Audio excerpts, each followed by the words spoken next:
விஜய் மல்லி ஸ்டோரியோட upcoming story line எப்படி move ஆகும் அப்படிங்கிறத பற்றி தான் நம்ம இந்த வீடியோவில் பார்க்க போகிறோம். அப்கமிங் ஸ்டோரி லைனை பொறுத்த வரைக்கும் ரொம்ப ரொம்ப பரபரப்பாக இருக்கும் அப்படின்னு சொல்லி எதிர்பார்க்கப்படுது. ஏன்னா இப்போ ரேணுகா ஹாஸ்பிட்டலில் இருக்கிறாங்க, அவங்களுக்கு எந்த ஒரு பிரச்சனையும் இல்லை அப்படின்னு சொன்னாலுமே இந்த சமயத்தில் நம்ம கதிரேசன் கிட்ட சொல்கிறது தான் நல்லது. ஏன்னா ரேணுகா வீட்டில் சரியாக இருக்கிறது இல்லை, ஏதாச்சும் ஒரு பிரச்சனை வந்துட்டுனா சரியாக இருக்காது அப்படிங்கிற மாதிரி இப்போ விஜய் மல்லி ரெண்டு பேருமே பேசிகிட்டு இருக்கிறாங்க. சரிங்க, நீங்கள் ஹாஸ்பிட்டலில் அக்காவை பார்த்துட்ருக்குறேங்க, நான் கதிரேசன் கிட்ட பார்த்து நேரில் நடந்த விஷயத்தை எடுத்து சொல்கிறேன் அப்படிங்கிற மாதிரி மல்லி போயிருக்கிறாங்க.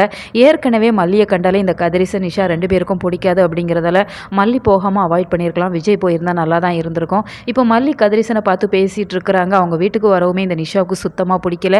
இங்கே ஏன் வந்த அப்படிங்கிற மாதிரி அவங்கள அவமானப்படுத்த தான் செய்கிறாங்க. ரேணுகா அக்காவை பற்றி பேசணும் அப்படிங்கிற மாதிரி சொல்கிறாங்க. அக்காவா, உனக்கு யார் அக்காவா, என்னோட அக்கா அப்படிங்கிற மாதிரி இப்போ நிஷாவுமே கொஞ்சம் கோவமாக தான் பேசிகிட்டு இருக்கிறாங்க.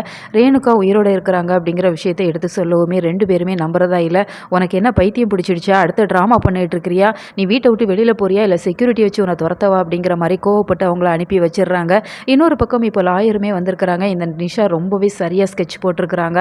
ஏன்னா வீட்டில் இருக்கிற மொத்த சொத்தையுமே அவங்க அனுபவிக்கணும் அப்படிங்கிறதால இப்போ கதிரேசன் கிட்ட சொத்தை எழுதி வாங்கலாம் அப்படிங்கிற மாதிரி தான் அவங்களுமே திட்டம் போட்டுருக்கிறாங்க.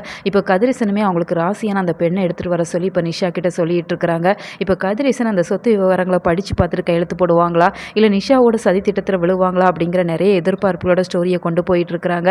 ஏன்னா வெண்பாவுக்கு சொத்து கொடுக்கக்கூடாது அப்படிங்கிற மாதிரி தான் இந்த நிஷாவுமே திட்டம் போட்டிருக்கிறாங்க.